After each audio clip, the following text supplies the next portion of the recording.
Hello everyone, welcome to this session on Git presented by Edureka. I am Sachin, one of the DevOps instructor associated with them. So let's discuss about the today's agenda for what we will be learning with Git. So we'll try to learn what is version control, what is Git, what are the benefits of using a Git. Then we will be going ahead with the Git installation and the setup along with basic operations and commands. At the end, we will be concluding our session with a summary with whatever things we have learned as part of this particular session. Now, before we go ahead with this particular session, I would request everyone to subscribe to our Edureka channel and click on the bell icon to receive the notifications. To learn more about Git, Docker, Jenkins, and other DevOps technologies, do check out our DevOps training program, the link to which is given in the description box below. With this, let's start our session for today. So let us try to understand what is a version control. Suppose there are 3 developers in a team who are working remotely from their own system and who need to contribute towards a project. They will be working on their own requirement. They will be developing their own web pages. Now, how their day-to-day activities looks like. Say developer 1 will be working onto the streaming pages. Developer 2 will be writing the code on some user info pages. Developer 3 will be contributing towards the payment pages. Now try to understand they are developing the code with respect to their specific functionality at different interval of time. Now it is very important for them to collaborate with each other so that they can save all of their application code as a single source code. Now, how does this particular system work? How they will be able to collaborate with each other?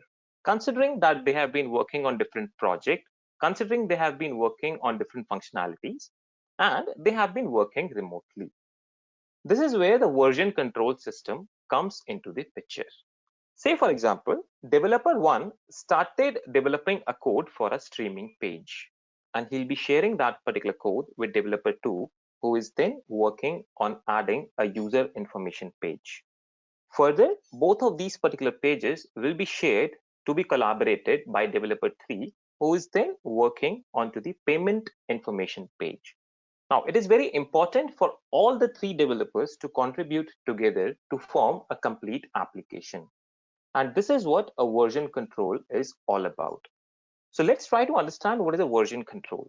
Version control is a kind of system where you are recording all the changes that have been made to any single or multiple files over a period of time.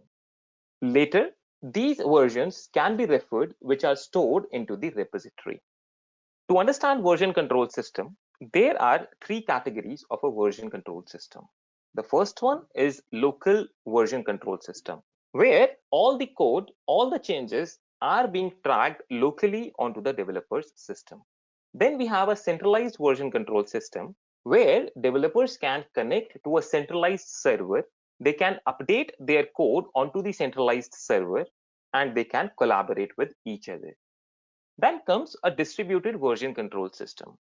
In distributed version control system, each developer have their own local copy of the repository, which they can further collaborate with other developers by merging them, by pushing them into a remote repository. We will further be discussing with the centralized version control system and distributed version control system in the further slides. So why do we need version control system? What is the use of having a version control system? Yes, for better collaboration, since there are multiple developers who are contributing to the project. Hence, it is very important for them to collaborate with each other. Managing the versions, as we have discussed that yes, all the changes that are made to the application code, all the changes made to any file will be tracked.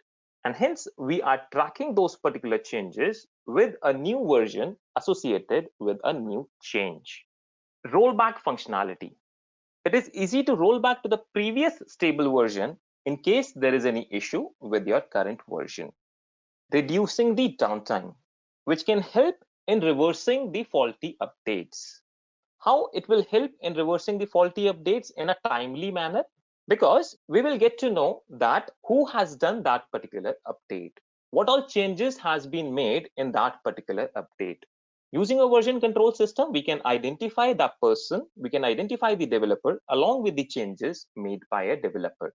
And using that, we can reverse those particular updates to reduce the downtime.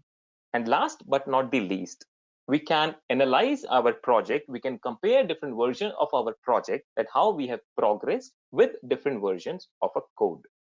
Let's try to understand what is a repository. A repository, or commonly known as repo, is a kind of a storage place, is a kind of a directory structure where you can save all the code associated with your project. It can either be available locally on any developer's workstation, or you can save all of your code in any remote repository also. The one of such example for a remote repository is a GitHub, which we will be learning in bit detail in the further slides. You can keep any kind of file into your repository, be it a code file, be it images, be it a text file, or whatever is associated with respect to your code. All of these particular files can be saved into the repository. Further, let's try to understand the difference between two commonly used version control systems, one centralized and another one distributed. Centralized version control system. In centralized version control system, we have a central server where the source code is managed. Each developer connects to that particular central server from their own workstation, update a specific code, and commit that specific code into the central server directly.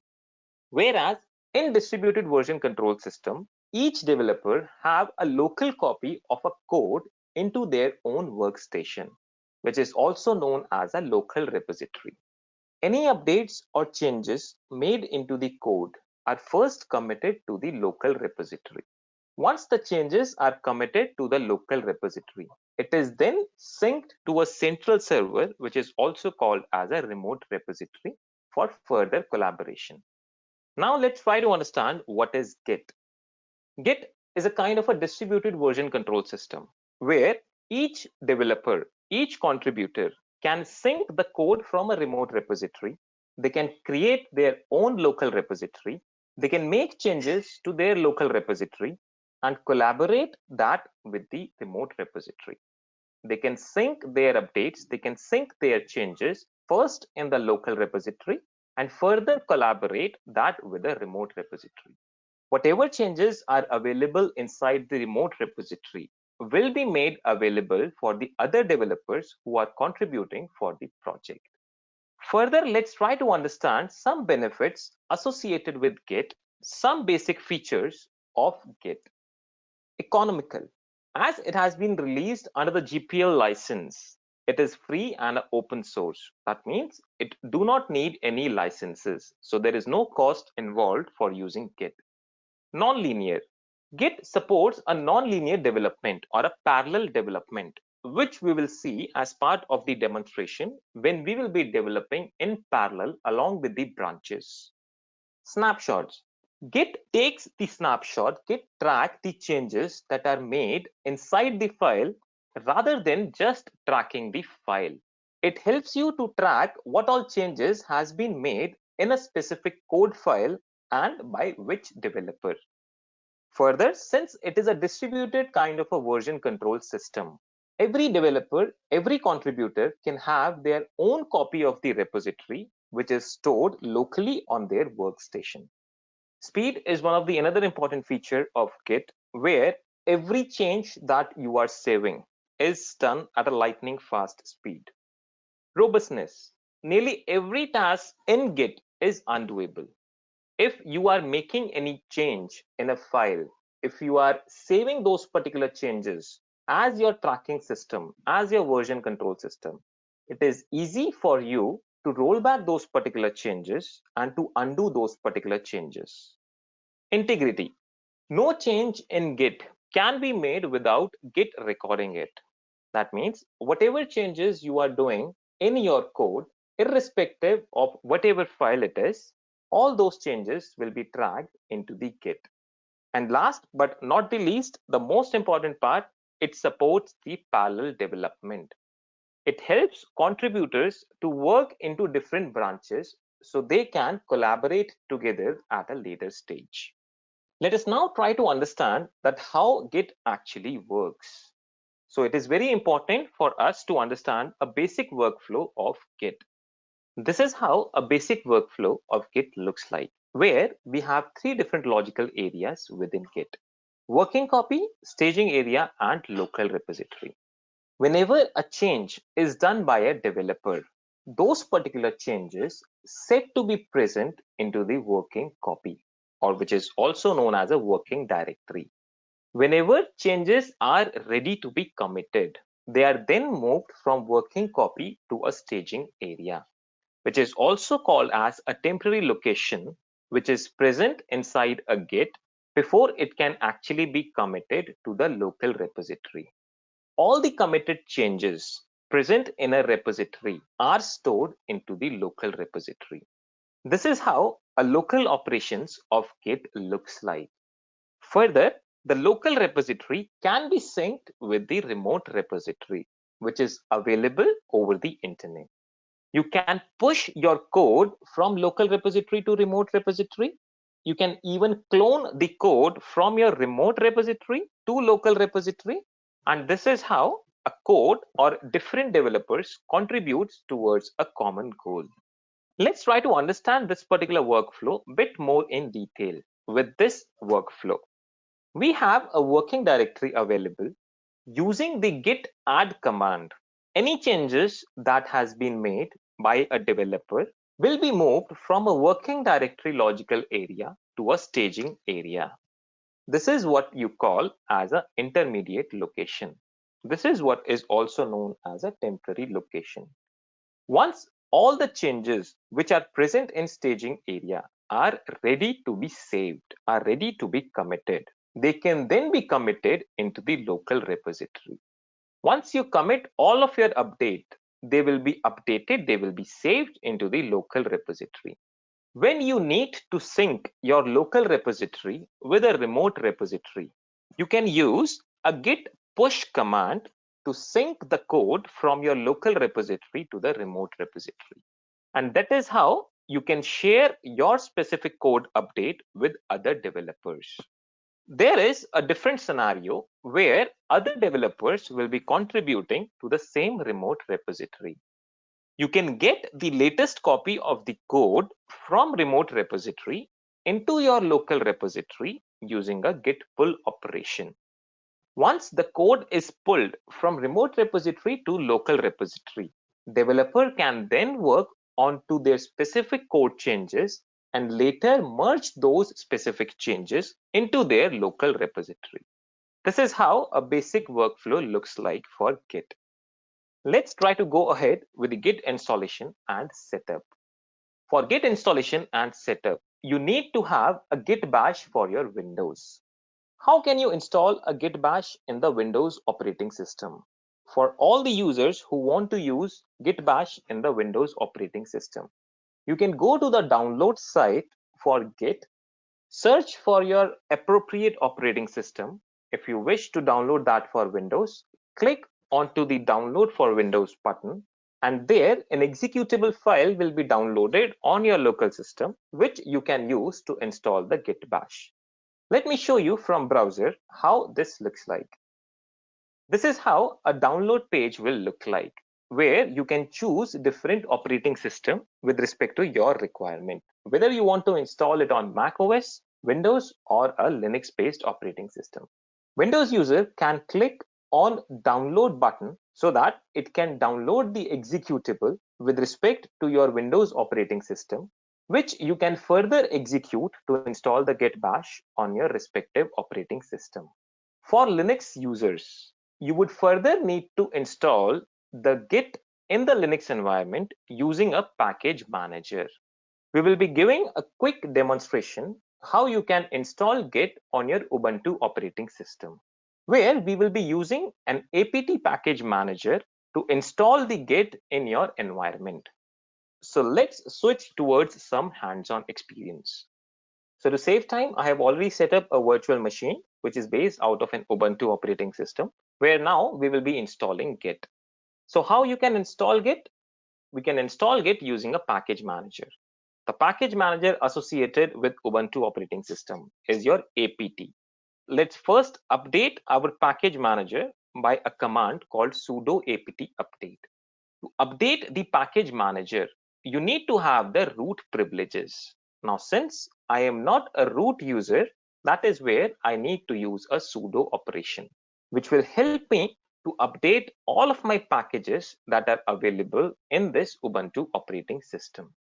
Once all the packages are updated for my Ubuntu operating system, I can clear my screen, and further you can use a command called sudo apt install and the name of the package that you wish to install. In our case, it is Git. Once you will proceed with this particular command, it will further download a Git package in your environment. Since this package is already available in my operating system, hence it has not installed this particular package once again. How I can ensure that this package is available and it is ready to be used?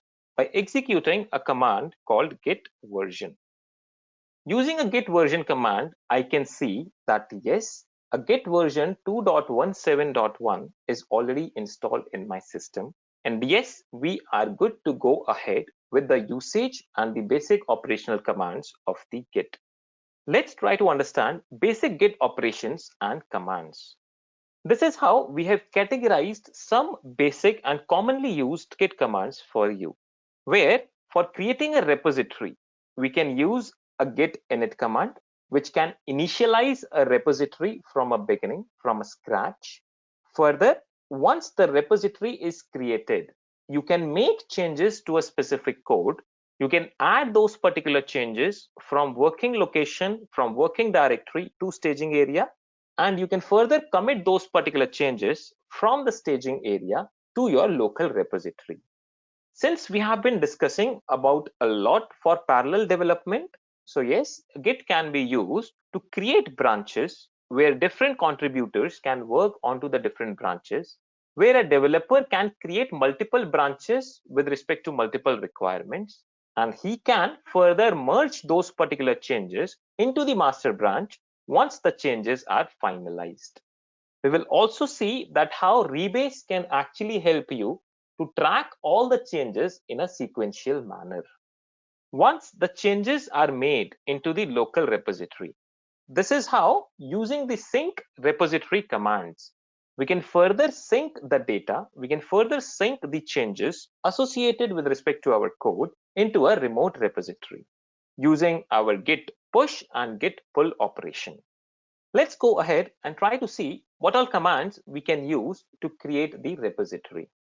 As we have seen, git init is the command which can be used to create a new Git repository on your local machine. And yes, since it is something you are creating on a local machine, it is also called as a local repository. Git clone is used to clone any existing remote repository from a remote location to your local machine. Whereas git fork can be used to create a copy of that particular remote repository into your GitHub account directly. The difference between git clone and git fork over here is, with git clone, you are creating a copy of a remote repository on a local machine. With git fork, you can create a copy of an original repository which is available in a remote location directly to your GitHub account.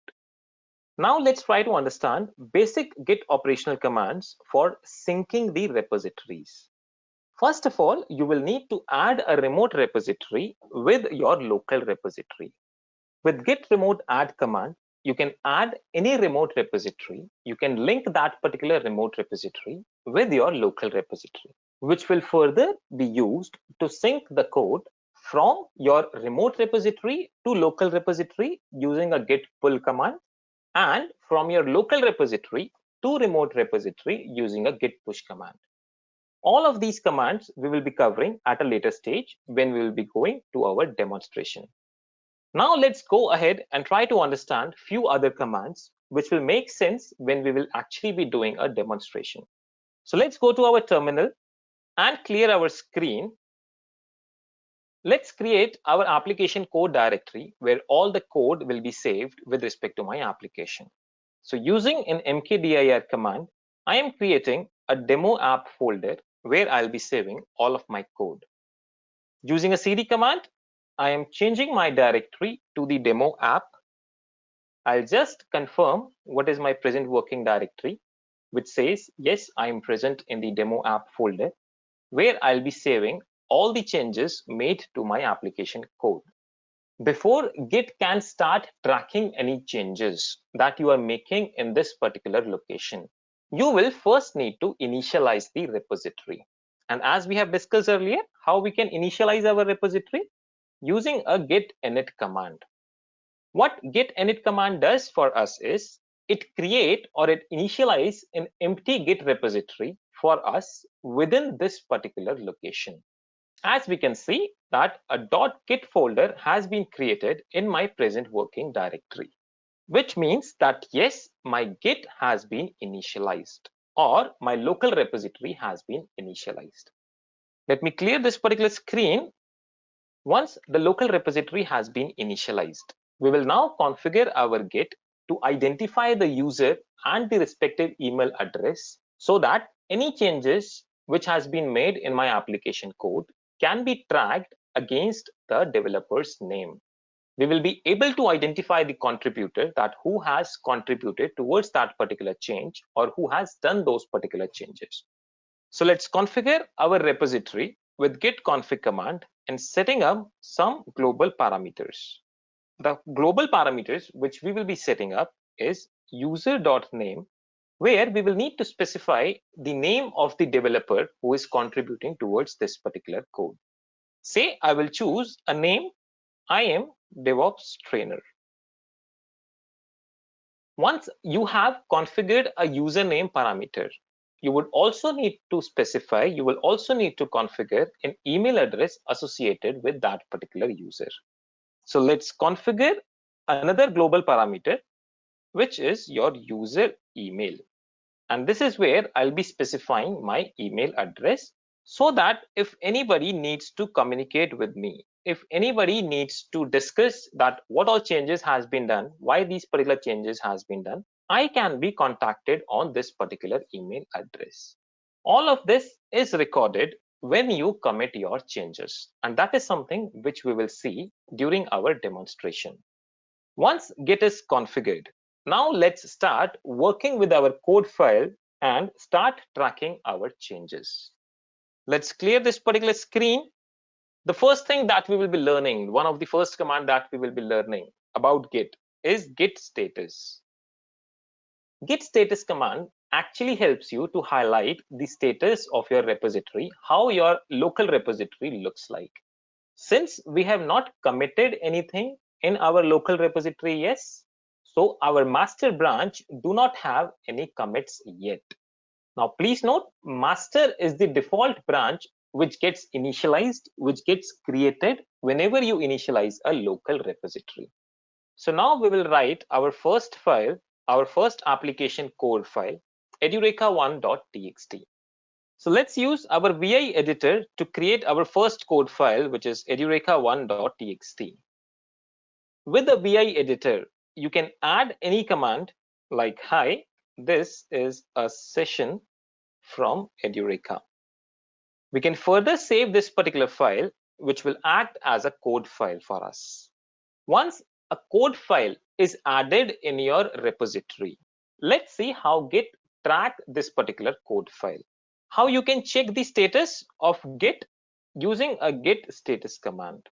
Using a git status, yes, we can highlight that in my master branch, there are no commits that has been saved yet into my local repository. However, the file which we have just created, the file edureka1.txt, which we have just created in our file system, has been referred as an untracked file, which means, yes, this particular file is an untracked file. Git doesn't know anything about this particular file. This is where it is said to be present in a working directory. I hope everybody remembers that Git works into the three logical areas: working directory, staging area, and local repository. All the edited files will be present in your working directory. and how we can move our application code file from a working directory to a staging area using a command called git add. Using a command called git add and the name of the file, we can add that particular file from our working directory to the staging area. So let's use git add command onto our edureka1.txt and let's see how our git status looks like. Now my git status looks like that. Yes, it is now a tracked file, although we do not have any commits yet done into my local repository, but we still have a tracked file. A new file has been tracked by my git local repository, but this is not yet committed to my local repository and it is still available inside the staging area. We have just staged this particular file before it can be committed. Now let's see how we can commit this particular file into our local repository. We can commit this particular file into our local repository using a git commit command and all the necessary options. The parameter, the options that you need to pass along with git commit is the message, is the commit message associated with respect to that commit. And that is what you specify with -m as an option. So let's say my first message or my message is committing my first file edureka1.txt.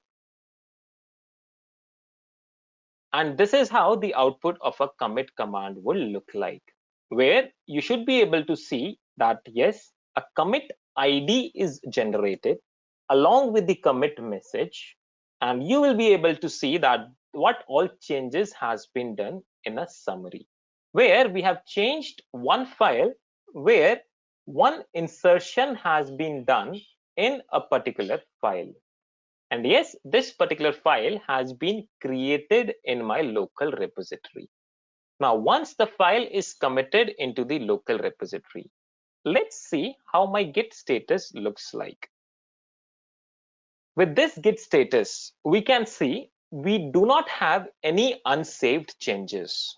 That means whatever changes we have done in all of our application code file, they all are committed and they all are saved into the local repository. Now let us try to understand that how we can track the changes made to our local repository. How we can see the summary of commits, what has been made into our local repository. For that, we can use a command called git log. With a git log command, Git will actually present the output of all the commit messages that you have made inside your repository. Now let's try to understand this particular command a bit more in detail. As an output, we can see that yes, a hash ID has been generated for a specific commit where the author who has made that particular commit, who has made those particular changes in the application code file is I am DevOps trainer, and the associated email address with that particular user is imdevopstrainer@gmail.com. Now we want to check what all changes has been made in my system with this commit message. We can check the details with respect to any commit message using a git show command and append that with the commit ID. You can just specify initial 7 to 8 characters of your commit ID, which will be able to identify a specific commit hash ID, as all the commit IDs are different. Let us go ahead and clear our screen and let's try to re-edit our edureka1.txt to make an update into our application code. Again, I'll be using a VI editor on my file edureka1.txt, where I can add more number of lines into my application code. I can make changes into my application file, and yes, further we will be tracking all these particular changes into the local repository. Say for example, I just want to replace this uppercase T with a lowercase t. So yes, I can update my code, and this is where the first change has been made. As part of a second change, which I am making in this particular file, I am adding a new line. So please note how many changes we have done. Let's save these particular changes and see how our Git looks like. Once you have updated your Edureka 1.txt code file, using a git status command once again, this time we will be able to see that yes, some changes has been done in Edureka 1.txt. This file has been modified now. And I hope everybody can see that it is not an untracked file anymore. Why not untracked? Because this is already being tracked by your Git. It is already being tracked by your local repository. But yes, it is present inside your working directory. Why? Because we have edited this particular file. Hence, this particular file is present in a working directory. How we can move this particular file from a working directory to the staging area, I hope everybody knows by now, using a git add and edureka1.txt. Now, if you want to add multiple files from working directory to staging area, you can even use a dot operator, which can add all the files that are available in the working directory and move that to a staging area. So using a dot operator, it can even add multiple files to the staging area. Let's see how our repository looks like when we have added this particular file from working directory to staging area. Yes, this modified file is now available in my staging area, which is now ready to be committed. And yes, with this commit, a new commit ID has been created. Please note the commit ID, it's 0FA. Okay, a new commit ID has been created where it says that one file has been changed, 3 lines has been inserted, and 1 line has been deleted. But we haven't deleted any line. If you will try to remember what all changes we have done in Edureka 1.txt, we have added 3 changes. So let's see how our commit message looks like. What do we mean by one deletion, which is being presented as the git commit message? Once again, we can clear this particular screen, and using a git log command, we can track what all commits has been done in my local repository. With this git log, we can now see that yes, 2 commits has been done, and the latest commit, which starts with the commit ID 0FA, is associated with the update that I have made in my Edureka 1.txt. So if I need to check more details with respect to this particular commit, I can use this particular commit ID and I can display the result. I can show more details with respect to this particular commit ID and see what all changes has been done as part of this commit ID. Now, please note, we have still done the change in our file edureka1.txt, where the deletion part is highlighted by a hyphen or a minus sign, and an addition is shown with a plus sign. So as you can see that whatever changes we have made in any line, Git removes the existing line. If you are making any changes in that particular line, Git removes that particular line and save a new line with the updates that you have made in that particular file. This is where one deletion has come from, where the original line was deleted. Why? Because we have made the change in that particular line. So original line was removed, a new line was saved along with a blank line, and the third line where we have added a new line. And this is how your git commit message looks like. Now, since our local repository is set up, let's see what all files is tracked by my git local repository. For that, we can use a command called git ls files. And using git ls file commands, it will list out all the files that are being tracked by your repository.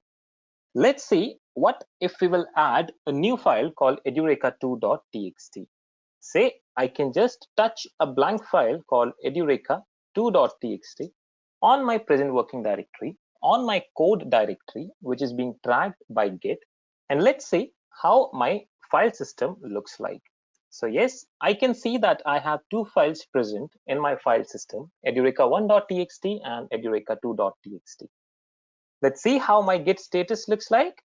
In git status, yes, I have one unsaved change which says edureka2.txt is a kind of an untracked file. Why? Because this file has been added as a new file.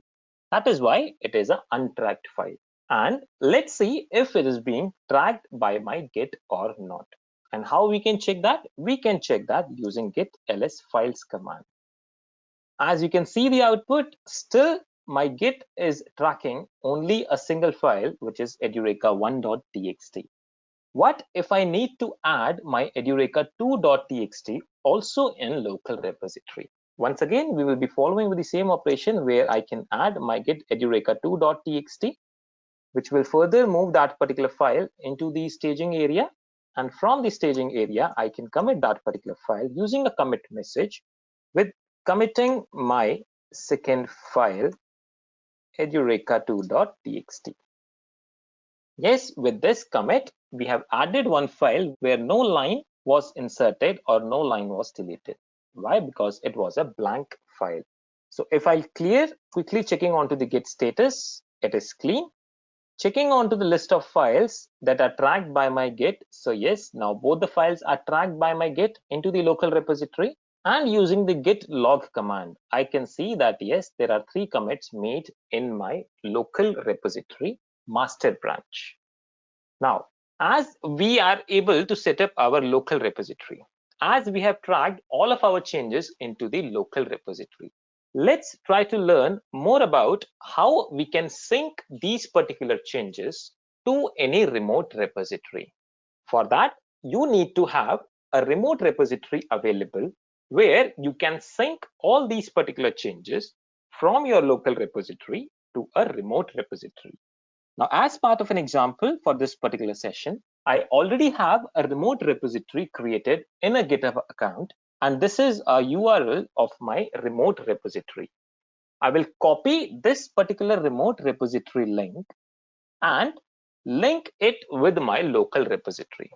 I hope everybody remember that when we have discussed the link between the local repository and the remote repository, we can make that particular link using a git remote add command.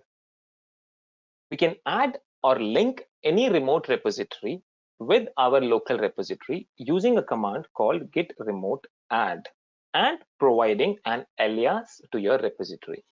By default, the alias will be used as an origin. We can use a git remote add origin command to add your remote repository and link it with your local repository. With this particular command, it will help you to link any remote repository with your local repository. How we can check whether a remote repository has been linked with our local repository or not? By using a git remote -v command. -v option is used to print out the repository location in a verbose mode, where we can see from the output that origin alias is linked with my remote repository, which I have created for this particular demonstration. So yes, our remote repository has been linked with the local repository. Next, we need to now sync our code from local repository to remote repository. And that is where we will be learning about a new command, which is git push command. Now, git push actually helps you to push all the changes from your local repository to the remote repository. And what are arguments you need to pass with git push? You will first need to pass the alias of the remote repository where you want to sync or where you want to push these particular changes, and the branch for which this particular changes needs to be pushed. I hope everybody remember that the default branch with which we are working so far is the master branch. So yes, what we need to push finally, we need to push our local repository changes to the origin remote repository along with the master branch. And yes, when we will try to push these particular changes, it will ask you to authenticate to your GitHub account, whosoever is the owner of this particular repository. Since I am the owner of this particular repository, I'll be providing my own credentials. And with the successful credentials, it will be able to push all the changes that were present, that were tracked in my local repository they will be pushed to the remote repository.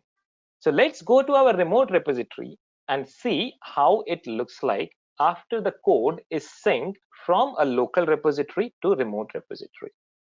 Let me go to the address bar and quickly refresh the page, where I can now see that yes, inside my remote repository, I have two files available, where edureka1.txt was the first file which we have created, and this is how the file looks like on the developer's workstation, on my workstation, and where the edureka2.txt is a kind of a blank file but still committed to this particular repository. And who has done all these changes? All these changes has been done by IAM DevOps Trainer. All the details associated with respect to your local repository are synced to your remote repository.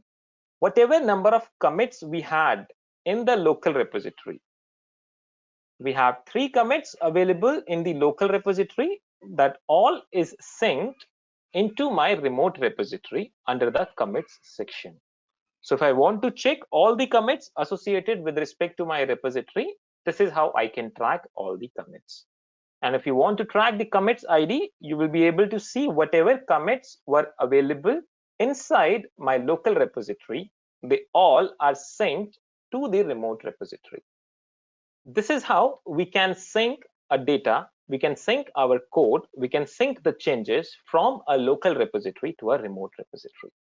Now let us try to understand a bit more commands which are associated with the parallel development, and which is once again one of the most important topic or advanced topic when you are working with the Git. Now, first important topic when you are working with the parallel development in Git is branching. Branching is a very important and integral part of any version control system. Why? Because we are doing a non-linear kind of a development. Unlike any other version control system, Git do not actually create any copy of the existing file, whereas it will just point to the respective snapshot when you have actually created a branch. So let's see how we can actually create a branch from any existing branch. In my example, I am presently connected to a master branch. How I can ensure that?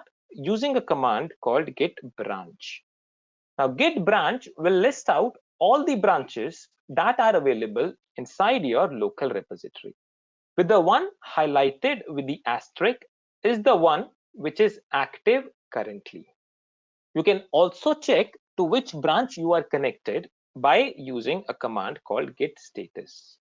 With a git status command, it will highlight you on which branch are you connected to.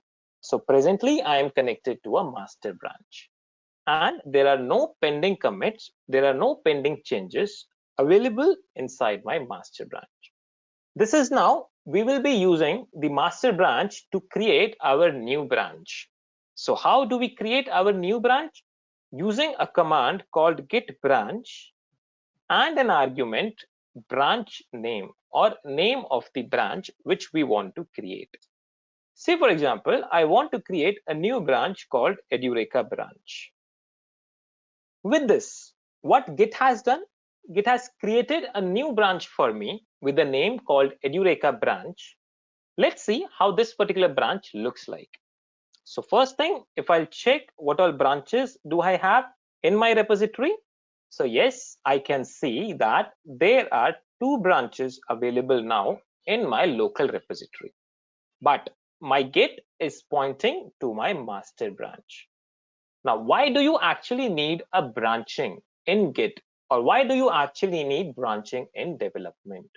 Because whenever you are making any updates, whenever you are making any changes in your respective code file, you work with any such requirement in a separate branch so that you do not touch your master branch, or we are not making any changes to the master branch. Master branch is said to be used for the production specific code, or for all the application code that has been approved for the production. Whatever testing code you need to update, you should create a branch associated with that, and then make changes into the respective branch. So now we have created a branch called Edureka branch. Let's switch to this particular branch and see how we can do a parallel development using the branching feature. So how to switch to a different branch? Using a command called git checkout and the name of the branch. In our case, the name of the branch is Edureka branch, which means that yes, I am switching from master branch to Edureka branch.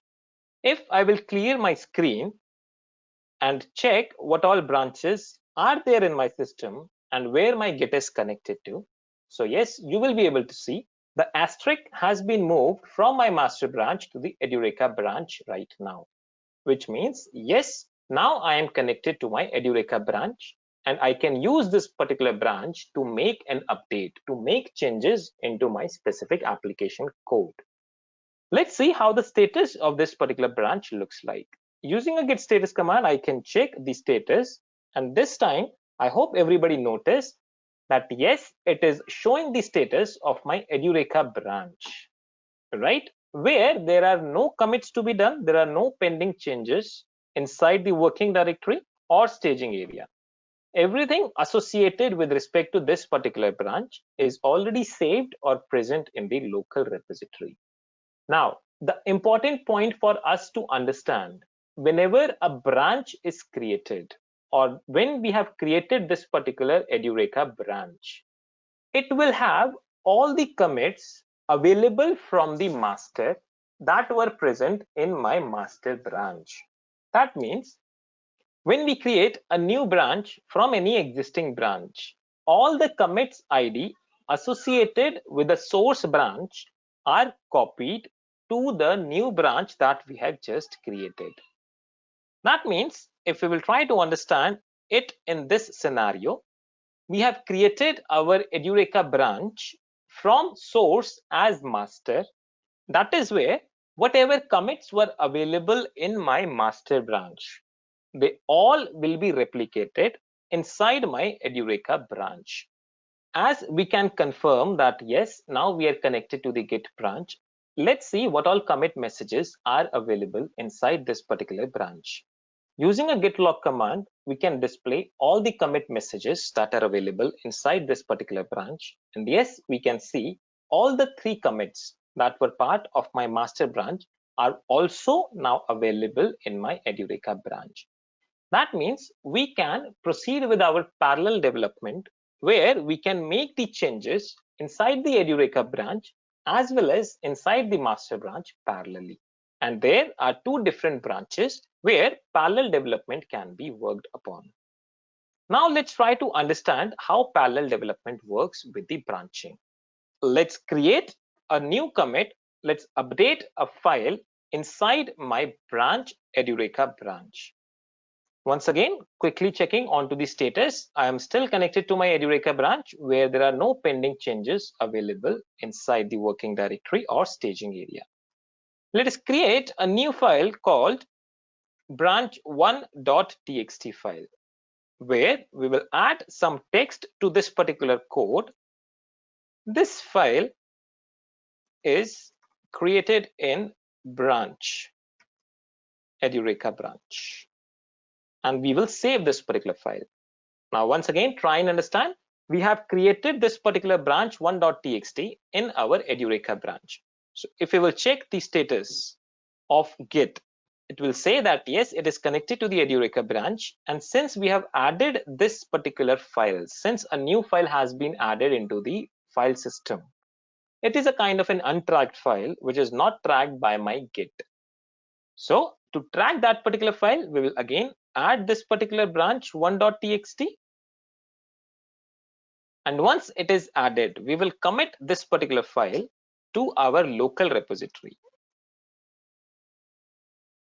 Committing file branch1.txt. With this commit, please note the commit is being done into my Edureka branch. Let me clear the screen and quickly check onto the Git status. Yes, the Git status looks clean. We do not have any unsaved changes. Quickly checking onto the Git log. which will show me that yes, our master branch just have 3 commits, whereas the number of commits in my Edureka branch are 4. And how we can quickly check onto the number of log commits that are present in my Edureka branch by using a git log and the branch name. So with the git log onto the Edureka branch, I can see that yes, it has 4 commits, where we can now see that yes, we are proceeding with the parallel development where there are just 3 commits done in master and 4 commits are available in my Edureka branch.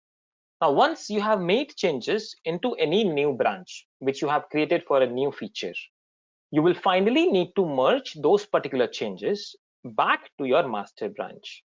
And how we can merge those particular changes into my master branch? By using a git merge command. So there are 2 different ways how we can actually merge changes made into one branch into the another branch by using a git merge and git rebase. So here we will be focusing more onto the git merge. So quickly checking on which branch I am connected to. I am presently connected to my master branch. The changes with respect to my branch 1.txt was made in my Edureka branch. That means if I'll try to check my local repository on my master branch, it will not show me branch 1.txt. Whereas if I will check out to my Edureka branch and I'll check the list of files tracked by my local repository, I should be able to see branch 1.txt, which is tracked inside the Edureka branch for me. How I can merge these particular changes, how I can merge the code, how I can merge the changes done in my Edureka branch to master.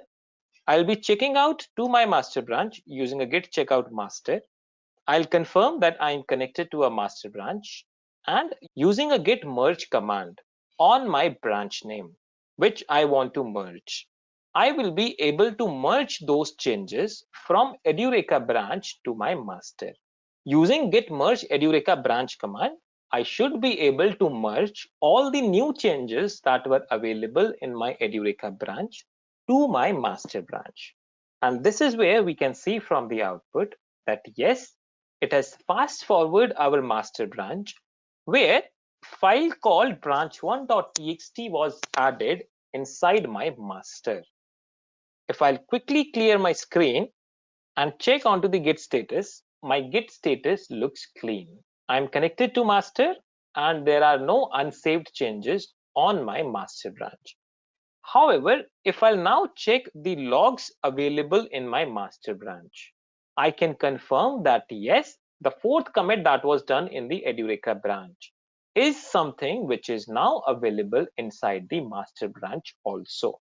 And if we will track the list of files that are managed by my local repository, I can confirm that yes, branch1.txt, which was the change done in the Edureka branch, is now available inside my master branch also. This is how we work with the parallel development on working with the branching and merging those particular branch after the changes being done.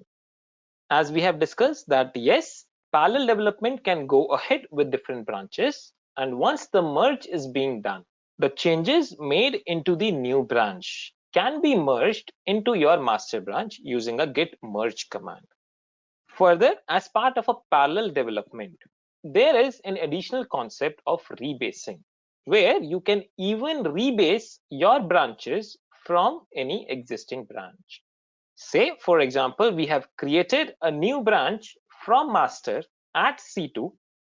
Then there is a new commit done in the master at C3 and an additional commit done into a branch called C4 commit. Then when you will rebase that specific branch, it will look like that you have made all these changes sequentially, where the change done by your master branch will be incorporated in your new branch, where we are rebasing my branch. And this is what a rebase command can be used for. And let's try to see it with the demonstration, how rebase is done. Let's clear our screen. Let's ensure we are connected to the master branch. Let's check what all log messages are available inside my master branch. and create a new branch which we will be using for the rebase demonstration. Using a git branch command, I'll be creating a new branch called a rebase branch. And yes, using a git checkout, I'll be able to check out to my rebase branch, where all the 4 commits that are associated with my master are also available in the rebase branch. Now with rebase, again, it is a kind of a branch where we can proceed with the parallel development. Say for example, we are updating our first file called edureka1.txt inside my rebase branch, and I am adding a new line in rebase branch. That is the change which we are making into our rebase branch. Finally, I'll be committing that particular change by adding that into a staging area and further committing it with a commit message, where I have updated edureka1.txt in rebase branch. So yes, this is how now my git commit logs look like, where I have 5th log available inside my rebase branch. Now this git log output is overwhelming. So there is an option available with git log where we can restrict the output to a single line. And the command with that is git log 1 line. So using 1 line, we can see what all commits are there and the associated commit message. This is how my commit looks like into my rebase branch. If I want to check how my commit looks like into the master branch, I can just specify the branch name. And this is how my commits look like into the master branch. Please note, a new commit E64 is done into the rebase branch, whereas my master branch is still at 2EDE. Now let's check out to our master branch and make a new commit inside my master branch. So as part of a new commit, let me create a new file which is called edureka3.txt. I am adding this particular file after the rebase branch is created. This is where I can add this particular file from my working directory to the staging area, and I can make a commit to this particular file in my master branch. So I am adding edureka3.txt in my master branch. Now please note what we have done so far. We created a rebase branch from the master at point 2EDE. After that, we have made a commit in a rebase branch, and a commit is made in the master branch also. Let's see how our logs look like now. So let's check onto the git logs of my master branch, and this is how a git log in the master looks like. Let's see how the git log of the rebase branch looks like.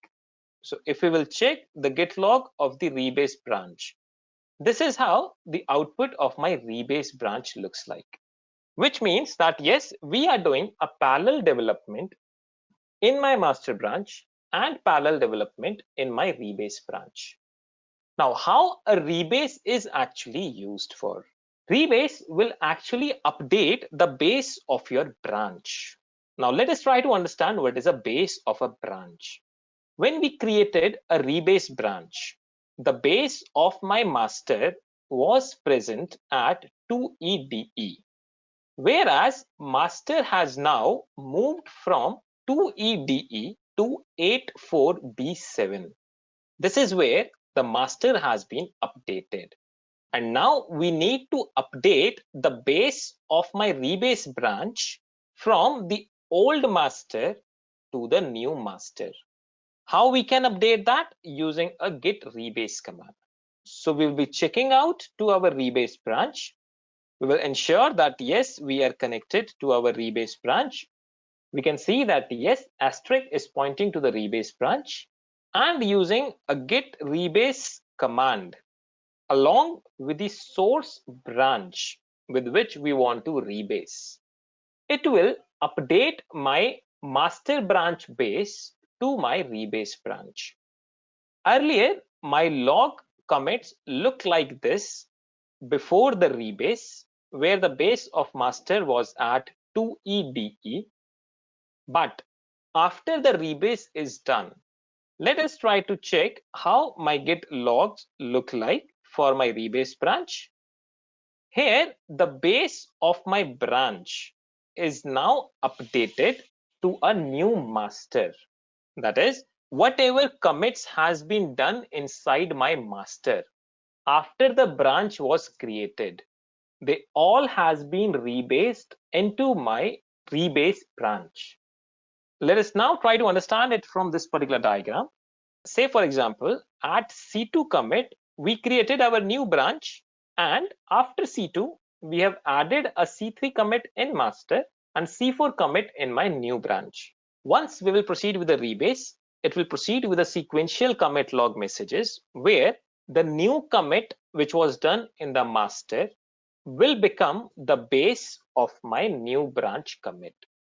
Earlier, the base of my new branch C4 was at C2, but after rebase, my C4 has a base of C3. With this, I hope everybody is able to understand the basic operation of the rebase command. Let us now try to understand few bonus command which you should definitely keep in mind when you are working with the Git as a tool, where you can archive your repositories. Yes, you can use a git archive command to actually archive any branch from your local repository, and you can create a compressed file which you can further share it with other developers or other project members. We also have an option to create a bundle out of your particular repository. And yes, this bundle can actually help you to be created from a specific branch.